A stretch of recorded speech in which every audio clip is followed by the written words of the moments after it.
What happens to a man who spent 40 years playing heroes who save everyone else, when he can't save the person who matters most? That's the question sitting quietly underneath one of the most famous faces in movies. You know the voice. You know the stare. You've watched him break down doors and cross oceans on screen to bring someone home safe. But off screen, Liam Neeson lived through a loss no script could fix, and today, at 73, he's still carrying it, just differently than you'd expect. Let's start at the beginning, in a small town called Ballymena in Northern Ireland, because that's where all of this was built. Liam Neeson was born on June 7th, 1952, the only boy with three older sisters.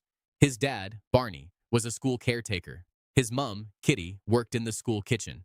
Nothing glamorous, just early mornings, long shifts, and a house where you didn't complain, you just got on with it. That's the environment that shaped him. Show up. Do the work. Don't make a fuss. Being one of the few Catholic families in a mostly Protestant town, young Liam also learned early what it felt like to be a little bit on the outside looking in. He became a watcher, quiet, observant, careful with his words. Sound familiar? That's basically every character he's ever played. Around age 9, he found boxing at the local youth club, and it taught him something that stuck for life. When you're scared, you don't run. You plant your feet and you face it. He also discovered acting around the same time in a school play funnily enough, partly because he was trying to impress a girl. Turns out he had a gift for it. He realized silence could hold a room just as well as shouting ever could. But stardom wasn't instant. Not even close. He dropped out of Queen's University Belfast after a year of physics and computer science, drove a forklift at the Guinness factory, drove trucks, even trained to be a teacher, just trying to find where he fit. Eventually, in 1976, he landed at the Lyric Players Theatre in Belfast. Small parts, long hours, no glamour, just reps. His break into film came with Excalibur in 1981, where he met actress Helen Mirren. They dated for a few years, and by his own account, she helped him understand the business side of acting, the part nobody teaches you. Things were moving, but slowly. Roles in The Bounty, The Mission, Darkman, respectable work, but not stardom yet. Then came Broadway. In 1993, Liam starred opposite Natasha Richardson in Anna Christie, and the chemistry between them was impossible to miss, on stage and off. Natasha was coming out of her first marriage at the time, and what began as two actors playing off each other slowly became something real.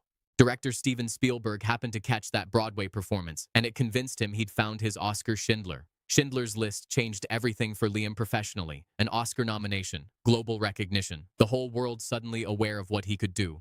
But quietly, the bigger change was happening at home. He and Natasha married in July 1994.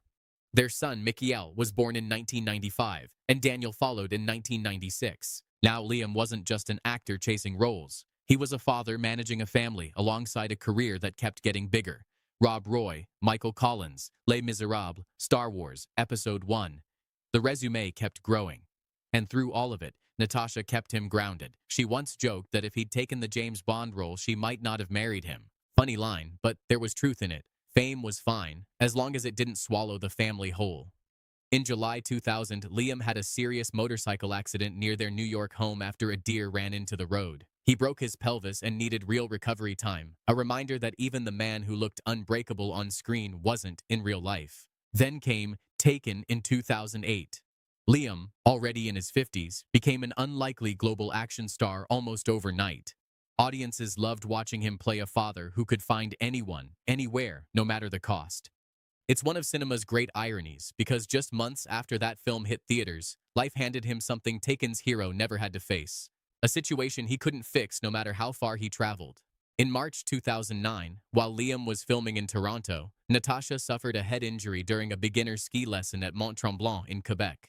At first, it seemed minor. She was talking, seemingly fine. Then her condition suddenly worsened. Liam rushed to the hospital in Montreal, and by the time he reached her, doctors told him the injury was unrecoverable. Natasha Richardson passed away on March 18, 2009. She was 45 years old. Michael was 13, Daniel was 12, and Liam suddenly had to be both parents to two boys who just lost their mother, while the entire world was watching him play the guy who always saves everyone. He's spoken since about how grief doesn't arrive on schedule. It comes in waves. A doorway sound could still make him expect to hear her voice years later. He's also been honest that there were nights the drinking got heavier than it should have, though he kept it separate from work and eventually pulled back from it.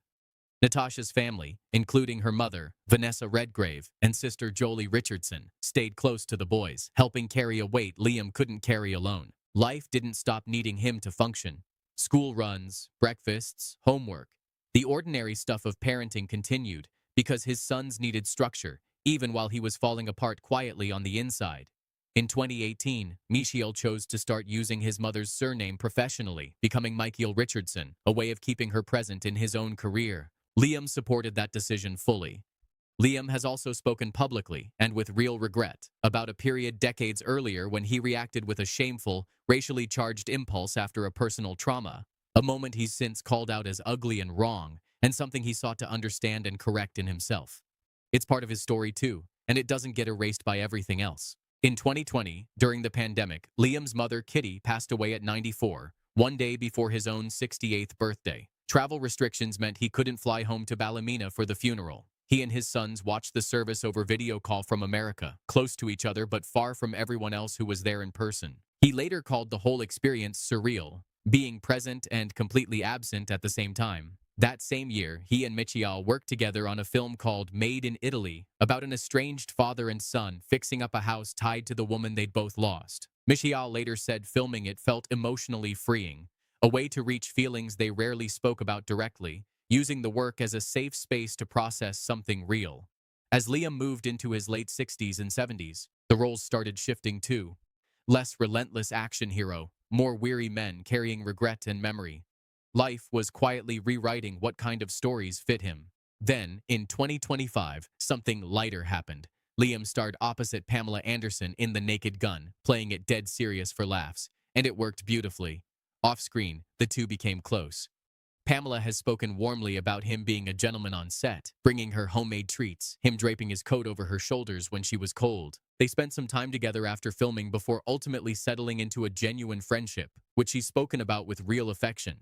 In 2026, his son Daniel shared that he'd undergone surgery for a congenital heart valve condition and was recovering, a reminder that even with grown children, a father's worry never really clocks out.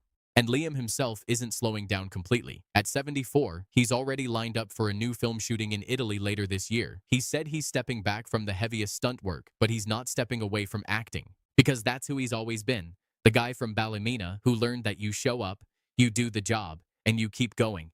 Even when going is the hardest thing in the world. So here's the truth behind the tough guy image. Liam Neeson spent his career playing men who never stop until they bring someone home. In real life, he learned something harder. Sometimes you can't bring them home. Sometimes all you can do is keep waking up, keep raising your kids, keep tending the garden, and keep loving the people still in front of you.